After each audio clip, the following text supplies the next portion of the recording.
Il y a pas mal de femmes enceintes qui reçoivent des conseils un peu malheureux de praticiens qui disent aux femmes, quand ils apprennent que la femme est enceinte et qu'ils sont sous psychotropes, des conseils du type arrêtez tout ou votre enfant va souffrir de ça, etc.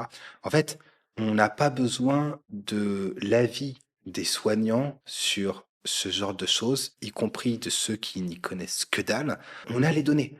Donc en fait, on peut présenter les données aux patientes et leur donner l'info de bon ben voilà, en moyenne, les femmes dans votre situation, si elles arrêtent, elles rechutent dans tant de cas, et si elles n'arrêtent pas, le bébé a telle problématique ou telle problématique par rapport aux femmes qui n'ont aucun traitement, mais qui ont aussi des dépressions. On est d'accord, les patients atteints de schizophrénie et de troubles bipolaires ont des problématiques de malformation fétale, des problématiques lors de la grossesse, etc., qui sont pas forcément dues au traitement.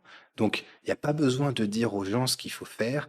Les femmes sont capables de réfléchir toutes seules et elles sont capables de décider si elles prennent le risque ou pas. Donc, ça fait partie des trucs. On veut pas de l'avis des experts du dimanche. On veut des données, le vrai expert. Et ils montrent les données et les gens choisissent. Ils sont grands. Et s'ils veulent pas, ils demandent l'avis à la personne en question. Mais c'est dans ce sens-là que ça se fait. C'est pas tu vas chercher du Doliprane et tu te prends une remarque du pharmacien. C'est pas très sérieux. On est d'accord. Tous les pharmaciens font pas ça et tous les soignants font pas ça. Mais il y en a qui se privent pas et c'est un petit peu moche.